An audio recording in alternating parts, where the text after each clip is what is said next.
All right, well, good morning once again. We're blessed to have one of our own with us today, the Reverend Amanda Kotval, the Vice Rector of St. Paul's Ivies. You've been here now, let's see, we're coming up on 6 years. Mm-hmm. 6 years. And as you know, is involved in many ministries here, but especially our ministries around Invite, Welcome, and Connect. And Amanda has been doing a degree, a Doctor of Ministry, and as part of that degree, she took a trip to Rome to learn about ecumenism, and especially the relationship between the Roman Catholic Church and the Anglican Communion. So we're blessed to have you here to talk about that. Let's start with a very basic theological question. Oh gosh, this is where I get in trouble. Okay. No, you know, this is easy. I mean, I hope it's easy. Why should we care about ecumenism? Why should we care about bringing Christians from different denominations together? Yeah, so I think you can really point back to Scripture on this. Jesus prayed in the garden that we would all be one, as he and the Father are one. And the nature of the church is to be the one body of Christ. And the way that we have fractured and divided ourselves creates problems in the body of Christ. It's hard for all the members to work well together when they are separated. And so I think as far as being able to achieve the mission of the church and do the work of Christ in the world, we would be much more effective if we could figure out a way to come together and really be visibly united. I can't remember where it is. I had it, but I lost it.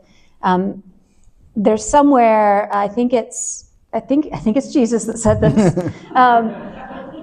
that the world would see us united and therefore believe. Oh, yeah. Right? John's Gospel, yes. Okay, great. I was right. Okay. So I think, it's an interesting conversation that I didn't realize was so rich and so deep before I had this class. It's something that the Anglicans were really kind of the first out of the chute on, as far as like moving toward ecumenism. And there are a lot of scholars in the field who really think that one of the charisms of Anglicanism, of which the Episcopal Church is a part of, right, is to be a midwife for unity, to be part of the facilitator for Christian unity among all the different denominations. So I found that really interesting. That is interesting. Let's maybe unpack a little bit what Anglicanism is, and make sure we're all on the same page.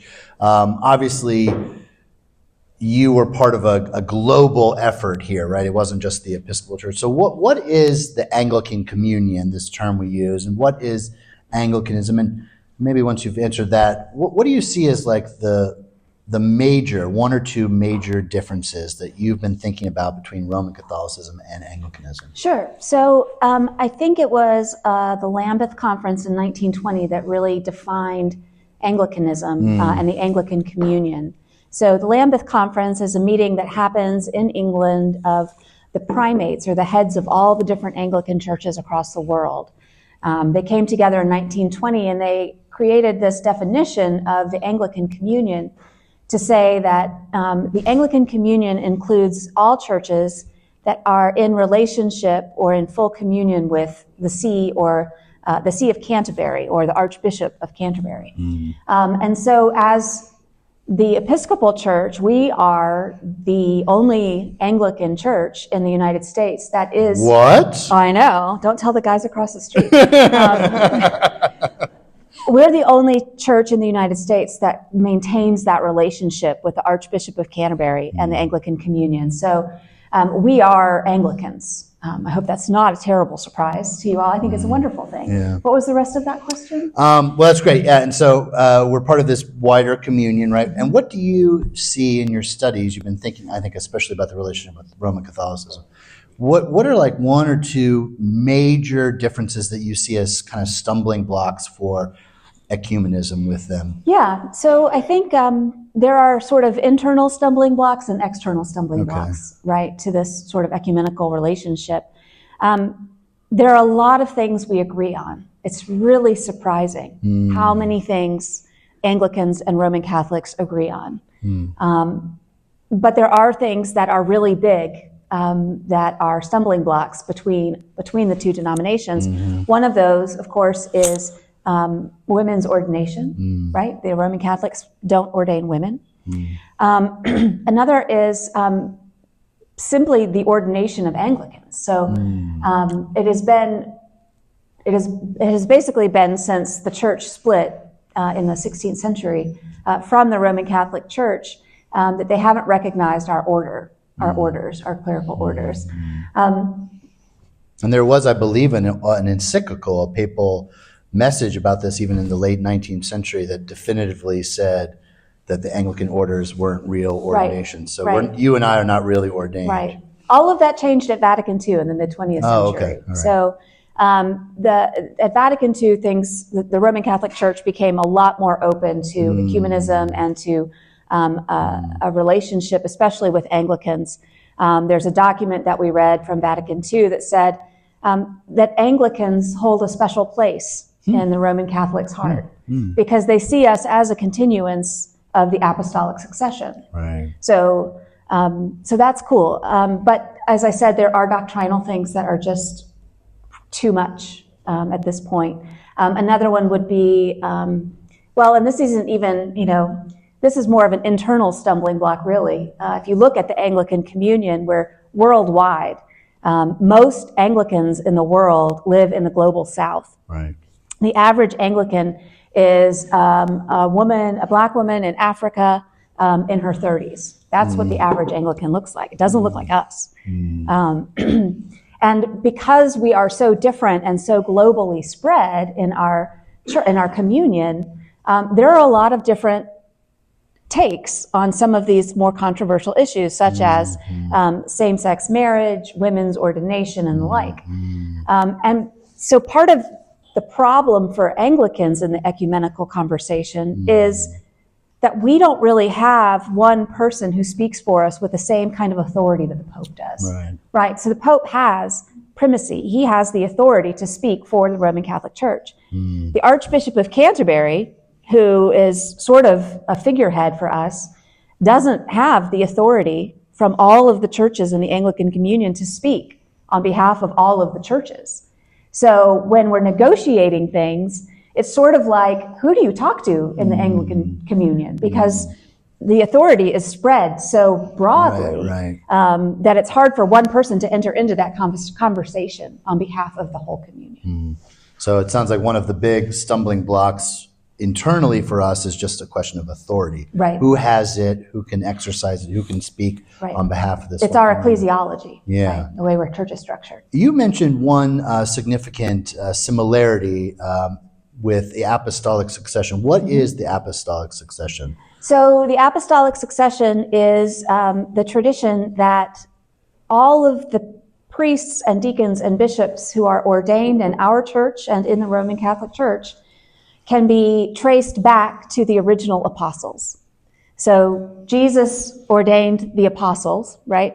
And then they went out and created more ministers for the gospel, who then created more, who created more, who created more. And the idea is that if you were to be able to pull up all of that history, you could see that you, for example, were ordained by a bishop, who was ordained by a bishop, who was ordained by a bishop, and all the way back to one of the apostles. So that's something we share. And why is that important? Because that is sort of unique with, Orthodox, Roman Catholics, Anglicans. Why is that important, do you think? I think it matters because we've been entrusted with the tradition and with the faith of the apostles. So it's almost like a sign of it, it sounds like. Yeah. I mean, it's a matter of just the amazing privilege of carrying forward the tradition of the apostles directly from the apostles, which is really powerful when you think about it. Yeah. Well, you got to go to Rome. I did. This was not just a classroom discussion or an abstract topic. You You got to see the Vatican in action, including His Holiness, Pope Francis, right over there, El Papa. And Every time he entered the room, and any of the times we saw him, the whole crowd would go, "Viva Papa! Viva Papa!" So, what did you learn about Roman Catholicism, and especially about the workings of the Vatican, when you were there? Okay. All right. So this is Technology. Technology. This is just a picture of the neighborhood where we stayed. We had an Airbnb in this neighborhood that was right at the top of the Spanish Steps, if you're familiar with the geography of Rome. So, so that was pretty cool.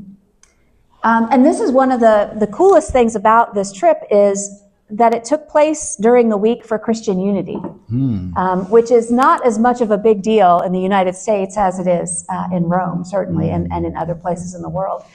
And the first gathering that we had for our class was at this church, which is called San Gregorio al Celio. And this is a really special place because it was from this church that St. Gregory the Great commissioned St. Augustine to go to England to evangelize all of the English. So we got to start at the point of unity, at the last sort of point of unity here.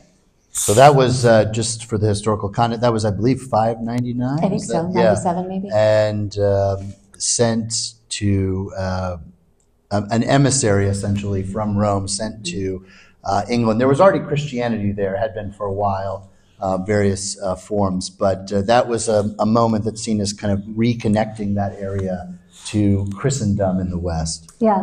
One of the things, this is what picture of one of the interior chapels, but this is a stool or a seat that was brought from Sumeria at some point. And the tradition is that women who wanted to get pregnant would come and sit in this seat, and then they would get pregnant. So the joke was, who's going to sit in the seat? And nobody wanted to sit in the seat. Stay away from that seat. This is actually really cool. This is a tiny thing inside the church, but this is a cross from Canterbury Cathedral. It was pulled off the wall in Canterbury and given to the Church of St. Gregory here as a symbol of the link between Anglicans and Roman Catholics, and particularly between the two churches. Yeah. This is a picture of the outside of the Anglican Communion office. So most of our classes were at the Anglican Communion office in Rome. No, it's called the Anglican Center in Rome. Yeah. Forgive me. Yeah.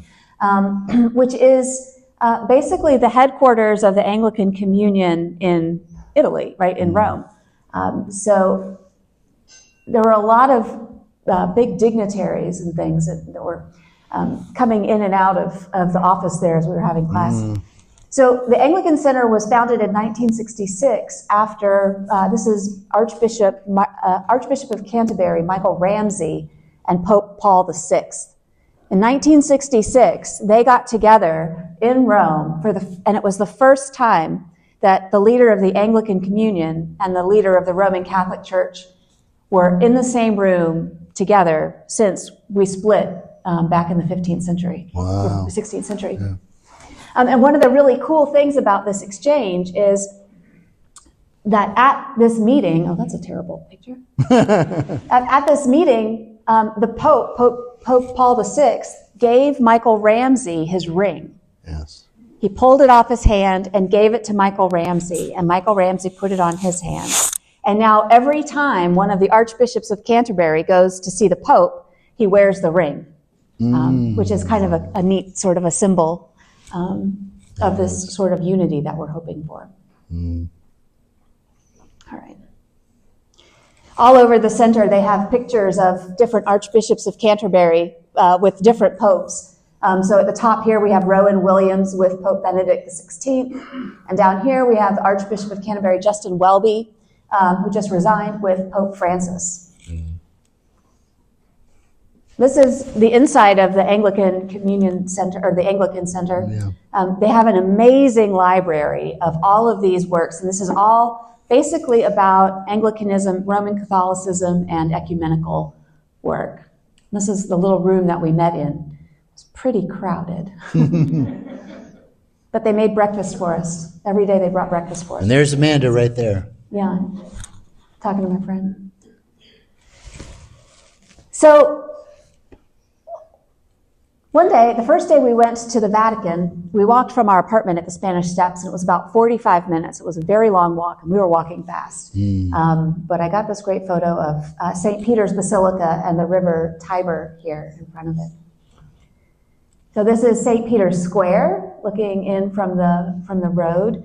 The church here is St. Peter's Basilica. That's the primary church in Roman Catholicism. And one of the coolest things about our first day was that we got to go through these special little hallways and doors into what they call the scavi, which means excavations. So below the Vatican, there are excavations that have been done that reveal what was once a necropolis in Rome. Lots and lots of tombs, catacombs, I can't remember the right word is.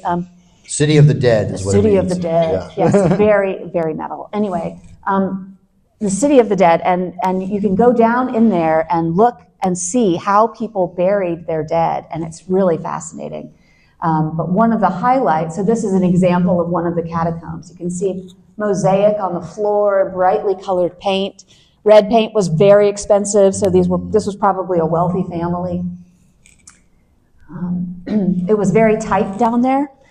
You can see the tops of doorways of old catacombs that haven't been excavated as you try to wind your way in there. And then at one point, right at the end of the tour of the Scavi, you get to see the tomb of St. Peter, which is awesome. You have to kind of go like this and look around the side, but you can see actually they've encased his bones in a little bit of glass. So you can actually see his bones.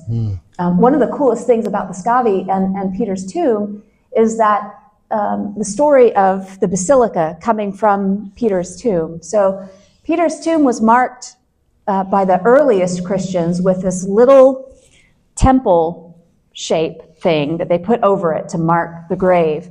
And then in the 300s, when Emperor Constantine converted to Christianity, he chopped the top off of all of these tombs, filled them with dirt, and built the first basilica. He chopped the top off and built the first basilica, and the altar of this first basilica was directly on top of the temple structure that the early Christians had built. So when you stood at the altar, you were standing right over the tomb of St. Peter. Interesting. I think I got it. There we go. And then in, I think it was the 16th century, one of the popes said, you know what, we need a bigger church. So they built what stands now as St. Peter's Basilica. And the altar in the center of the basilica is built directly over the altar that was in Constantine's Basilica, which is built directly over the temple structure that they put over Peter's tomb, which is built directly over Peter himself, right? This is what it means to say that Peter is the rock upon which the church is built, right? There's an interesting parallel we should probably point out there too, right? That basilica that you walked in to was in part financed by the sale of indulgences. It's a very complicated story what those are, but that was happening in Northern Europe, and that was one of the things that helped lead to the Protestant Reformation and the emergence of Anglicanism. So in a way, it's sort of a symbol of our break, too. Yeah. So we went from this dark, musty, damp, our tour guide said, oh, it smells like death in here. And we were all like, that's weird. So you were in this very dark and like kind of spooky spot. And then we went up some stairs to meet the rest of the group in the Basilica. And you come up these stairs here, and this is what you see. This is the altar that's built over the altar that's built over the temple that's built over Peter. Really draws your attention up too, right? Yeah. It's an amazing church. It's full of really gorgeous, I think it's Baroque statuary. Cool. Our group got to walk through the holy doors, which is a really big deal if you're not familiar with this. Once every 25 years, the Pope declares a Jubilee year, and people get to walk through the holy doors, which is just one of the sets of doors that goes into the church. But they're special, they're holy. This is what the other main altar looks like. So you can see the altar down here. It's very small. These are chairs, right? And where you would normally have like a crucifix or a cross, there's this giant chair. And that's the chair of Peter. So that's what they have at the back there. This gorgeous... So is that where the Pope speaks ex cathedra? I don't think he sits in that chair. Yeah. And I think speaking ex cathedra really just means speaking from the authority of his office. Okay, yeah. Rather than from a specific From chair. a specific spot. That's when a Pope speaks ex cathedra is when the Pope speaks infallibly. And that's very rare, actually. So most of the things you read from the Pope are not infallible and not claiming to be infallible. But that's one of the stumbling blocks for Anglicans, Yeah, right? Is right. that this idea that the Pope can speak infallibly. Right. This was just a really neat sculpture. All these sculptures were so gorgeous. They had all of this like movement and action in them, which was awesome for a big piece of marble. The Pietà is at St. Peter's, so of course we got to see that. It's beautiful. Okay, so this is... Tell us what's going on here. So that night, this is my friend Amanda, two Amandas, they were so lucky. We had dinner at this amazing restaurant that had a view of the Colosseum in the back. This was a once-in-a-lifetime kind of restaurant meal, but that was our view as we dined. And then after dinner, we went for a walk, and you just see these amazing things as you're just walking around Rome. Yeah. Oh, there's Colosseum. Okay, this is the altar again that's above, or the covering that's over the altar. They just cleaned and refinished all of this for the Jubilee year. All right, so this is the room where the Pope has his audiences. So if you can see, there's a tiny little white chair way up there on the stage. That's where the Pope sits. It's very sort of mid-century modern, right? Oh, that picture was out of line. This is the view of St. Peter's Square from the Basilica. Yeah. It's just gorgeous. All right. This is the cupola. It's all mosaic. Just amazingly intricate mosaics. Okay, one day we had lunch in the Jewish ghetto, so actually the Jews were some of the first inhabitants of Rome. And what you can see as you walk through the Jewish ghetto are these little pavers, these little golden pavers all throughout this area of the city that are placed right in front of doorways, and they're placed there to mark the Jews who were arrested and taken to concentration camps during World War II. So these all have, people's names, the date of their arrest, and deportation, and where they went. So these guys all went to Auschwitz, and some of them have death dates because they know when these people died. But there's just these beautiful golden reminders of what this community went through. We went to Assisi on a Saturday. This is the Basilica of St. Clare. It was lovely. Can't take pictures inside. Assisi was really neat because it was built on the side of a mountain. I'm sure some of you all have been there. I know Kathy's been there.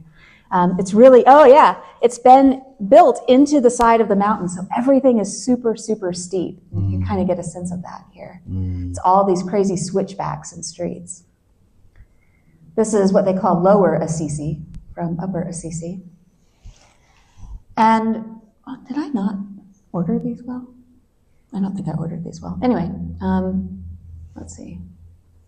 Here we go. And then this is the Basilica of St. Francis, which is absolutely amazing on the inside. There's a lower level that's got, you can see the evolution of different styles of religious art all in one area. It's really fascinating. But you can't take pictures in there either, so that's all you get. That was a Saturday. And then on a Sunday, we went to worship at this church. This is St. Paul's within the walls. This is the Episcopal Church in Rome. It's been there since the 19th century. And it's got these amazing mosaics inside. Oops, I know I had. There we go. There we go. So this is the altar, and then here's all these beautiful mosaics up at the top. You can see up at the very top up here, there's a mosaic, and then there's an arch, and then there's another mosaic here. I've got closer pictures of those to show you. This is my friend Kristen and my professor, Father Olver. Father Olver celebrated the Eucharist that day, and Kristen was the preacher. So that was pretty cool. Yeah.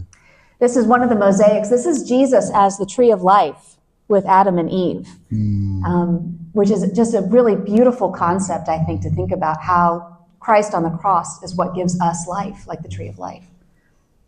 So that's right at the very top. And then we have this amazing mosaic of Jesus surrounded by the seraphim, right? On top of the temple with the 4 rivers flowing out. This is a scene from Revelation. Looks like in the beginning was the Word there at the bottom too. Yeah. Okay, that's the church. And this is at the back, his rose window and more mosaics. I should have probably given you a content warning on this one. Whoa. So one of the coolest things we did, one of the most meaningful things to me, was we visited this Capuchin monastery. And it was really special because they had a great museum on top, but then you got to go down into the crypt. And these Capuchins have been burying their monks and then pulling up the bones and decorating this crypt with bones. So these are all real human bones that have been used to decorate. And that looks like a full skeleton. Is that in a monastic robe?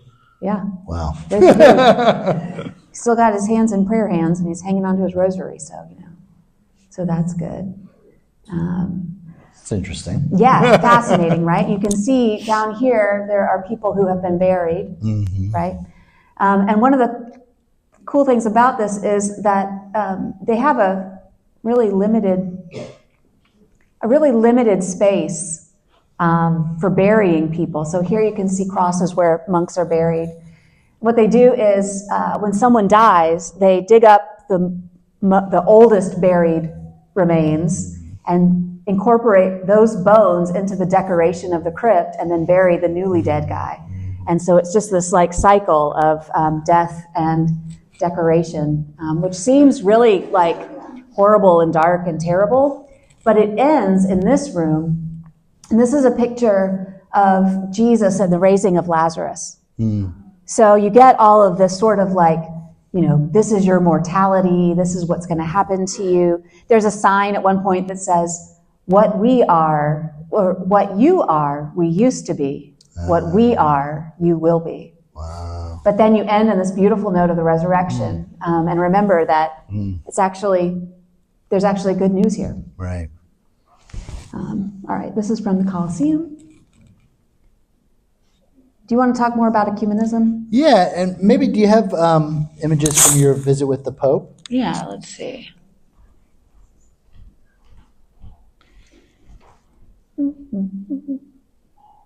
Oh, wait, let me show you this because this is awesome. This is at the Colosseum. This was a big surprise to me. This is a map of Jerusalem that's been engraved into an archway at the Colosseum, because for Christians, visiting Rome was almost as important as visiting Jerusalem. So you could come to the Colosseum and see this map of Jerusalem and feel connected in your pilgrimage to this special holy place. And you can see it looks like the fact that Jesus, we know, was crucified just outside of the old city. And you can see that with the walls there. Yeah. Okay, the Vatican. Let's get to that. This is the pillar. This is important. This is the pillar that Paul was chained to when he was imprisoned in Rome. Yeah. You can see rust marks from his chains, which is amazing. Wow. But the coolest thing, it's really hard to see, there's graffiti that's been dated to the 1st century. And the words say, the word cannot be chained, which is from Paul's letter to Timothy. Yeah. All right, this is us before we went to the inside to see the Pope. This is where we were sitting, and to give you an idea of like how amazing and how special this spot was, this is where everybody else was sitting. Whoa. But we were here. So that was pretty amazing. This just makes it more specific. Here's us, and there's the Pope's chair. So after the audience, we were called to come up to the steps and to stand on the front steps so that we could greet the Pope. And this is a cute video somebody got of the Pope chatting us up, talking to the parents and the baby. Cool. Here he is blessing the baby. And he's not walking anymore, right? Not much. He generally travels by wheelchair. He is able to get out of the wheelchair to sit in a chair. Okay. But I do get the sense that his mobility is fading fast. Yeah. So this was our visit with the Pope. You want to talk about anything? Yeah. Do you have other images or? Let me see. Gelato? These are, okay, we ate so many delicious artichoke dishes in Rome, and I came home and looked for artichokes, and this is what they had at Wegmans. But this is what they look like in Rome.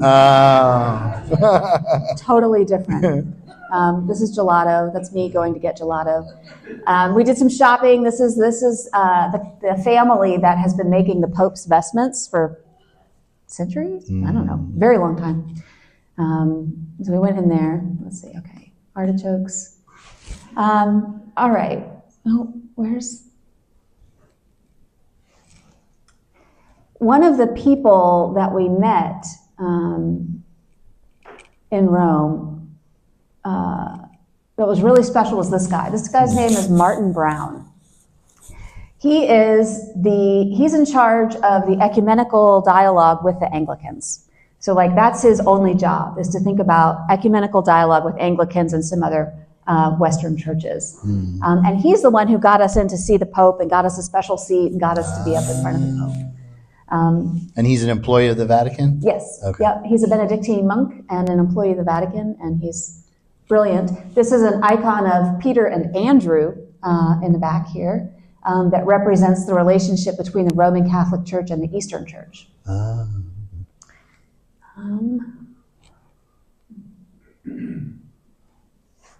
On the last day... Yeah. Oh, I got to talk about this guy. Oh, wait. Okay, not that. That was more shopping pictures. Here we are, all extra holy because we just met the Pope. And then the next day, we got to meet this gentleman. His name is Cardinal Mario Grech. He is the director of the Office of Synod on Synodality or something. So he is basically managing this insanely huge project whereby the Catholic Church is trying to hear from all of the regular Roman Catholics. So they've had all of these different sort of synods and gatherings to get feedback that get written into a report that go up to the next level, and they have these gatherings and get feedback. And so he's been sort of in charge of all of that. And he actually is on the short list to be the next pope, apparently.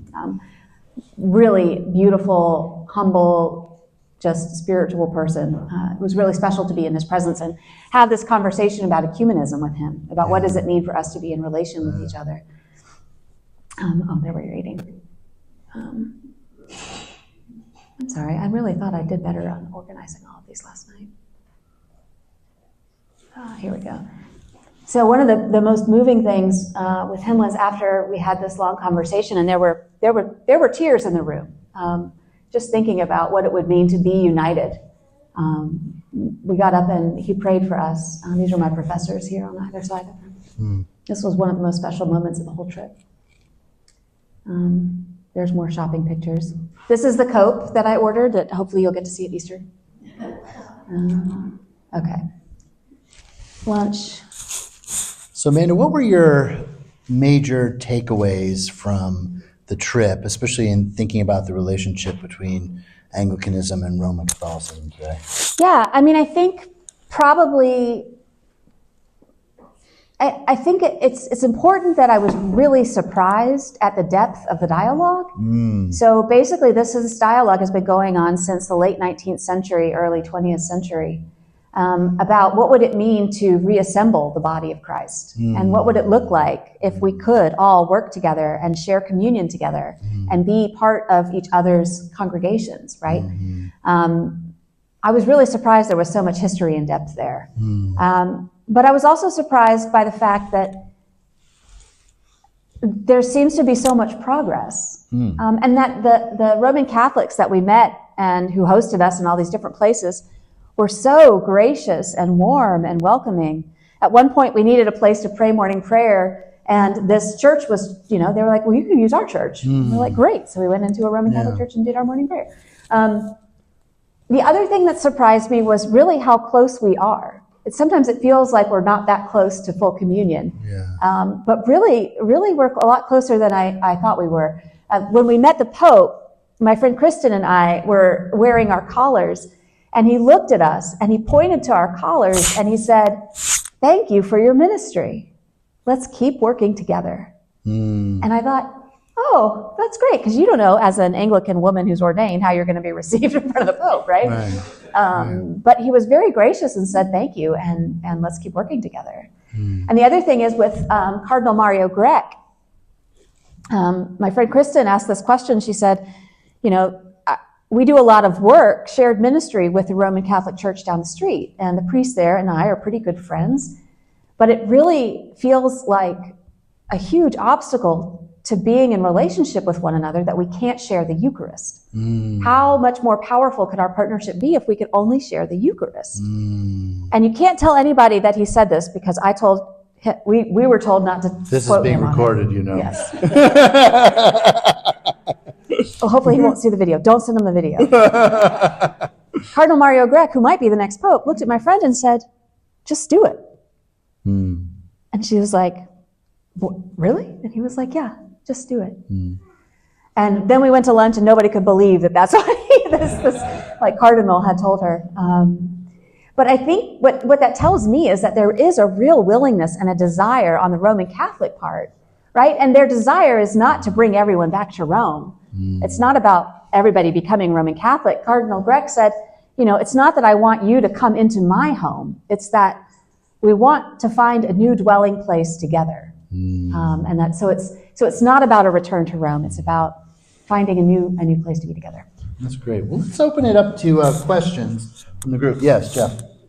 So off your last point, maybe related to your trip, maybe not. Can you address a little bit of the tension within our own Anglican communion around our identity as Catholics, but also like Protestants, like it was intentionally a Reformed church. So, right. I'm sure that there's a lot maybe skewed to the U.S. specifically that we're definitely not Catholic. And, maybe that, can you just elaborate on that? Yeah, what do those words mean, Catholic? Yeah, I was in a say. short, couple sentences. Right. Unpack that for us. So every Sunday we say that we believe in one holy Catholic and Apostolic Church, and when we use the word Catholic there, what we mean is the broad universal church, the whole breadth of all of the Christian church. But we're not Roman Catholic. You're right. Yeah, and I think part of what's interesting, it's sort of a problem and a gift of Anglicanism, is that we have kind of three different streams of Anglicans in the Anglican River. We have those who are more Catholic-minded. We have those who are more evangelical-minded. And then we have those who are more, what's the other one? Broad church? No. It's Catholics, evangelicals, and something else. Anyway, part of what's a gift to the communion is that we have all of these different sort of flavors and takes and gifts to contribute to the conversation. But it's also kind of a problem because these different streams have differently ordered priorities, right? Yep. But the truth is, we need all of them. We need all of the different kinds. We need the breadth and the diversity of Anglicanism in order to be the Anglican Church. So in the same way, that's what the universal church is called to. to figure out a way, how do we come together and be unified as one Christian church without losing what makes us all special and unique, right? Does that answer your question at all? Okay. Yes, Debbie. I was curious if there was any discussion around Laudato Si. It seems to me that would be a point of connection for everybody. Yes, absolutely, absolutely. So that was one of the things we had to read for the class. Is there anything specific about that you're thinking? I was just wondering if there was any hope of coming together. Oh, for sure. Yeah, we read a lot of documents. What do you see as like the core theme of that we might rally around? That to be one church is what God wills. It's God's will for us to be one church and to be one united church, and for all the members of the body of Christ to be connected to the same head, right? That's what unity looks like, is that we're all connected to the same head. I'm still an arm and you're still a foot, right? But like we're all connected to the same. But you need all the body parts exactly to fully flourish. Yeah. So if we had more conversation within our church about what that means, perhaps that would be a way to connect. Yes, absolutely. So one of my professors, the unordained guy, was Dr. Christopher Wells, and he works in London at the Anglican Communion office, and he is the director of the office that does all of the ecumenical work.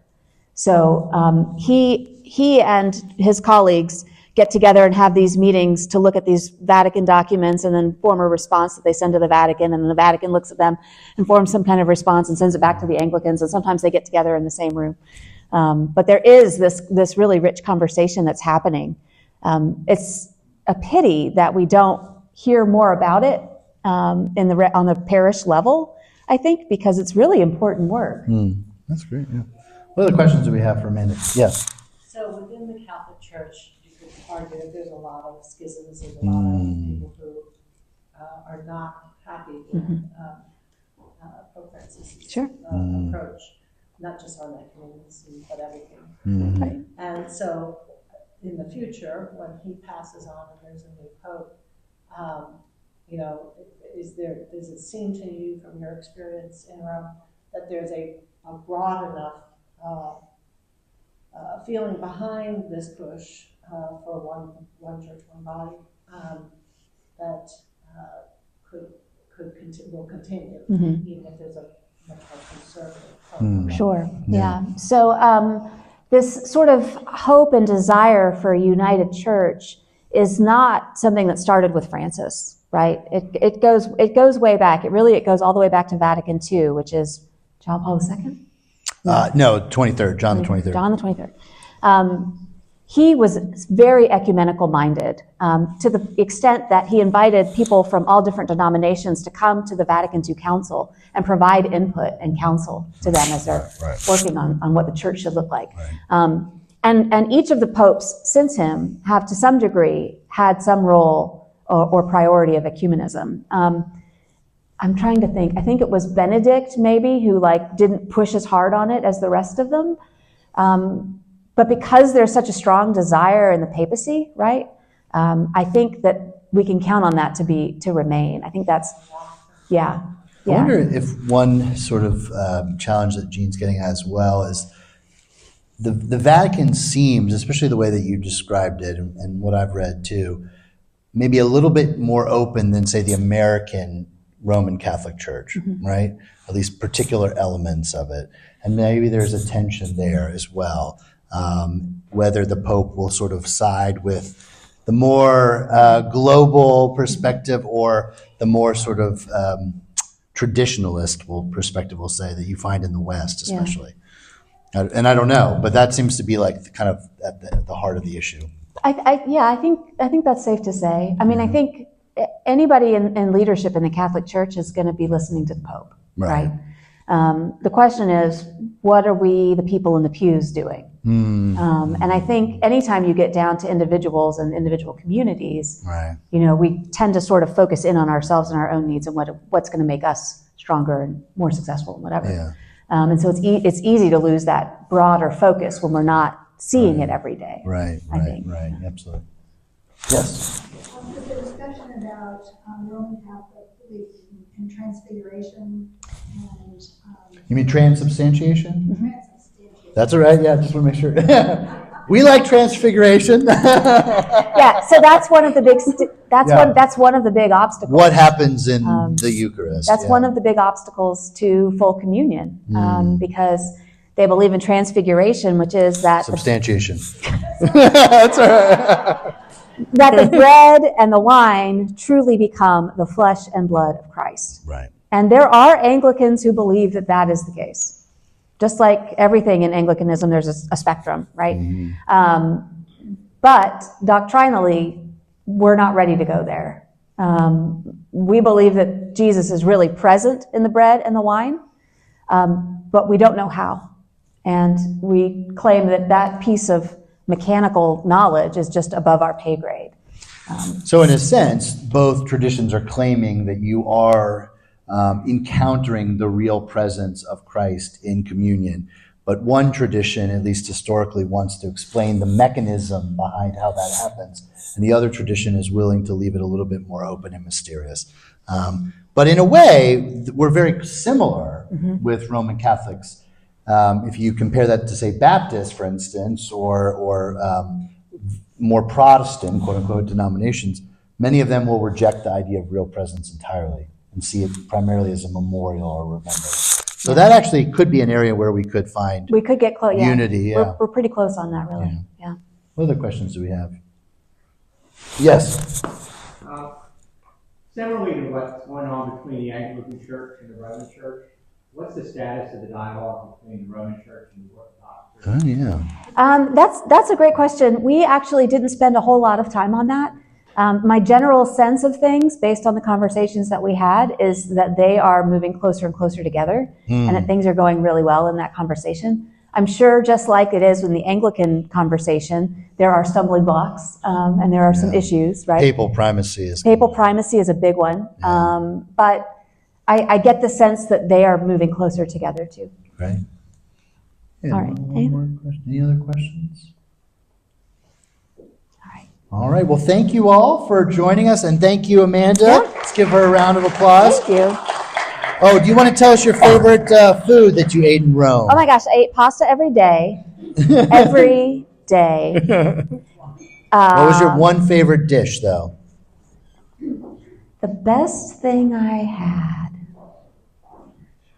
was, probably the artichoke pasta. Ooh.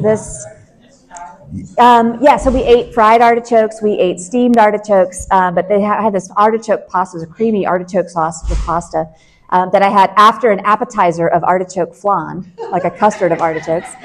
That was easily the best meal. Yeah. All right, you go to Rome for artichoke. Go in peace to love and serve the Lord. Thanks be to God.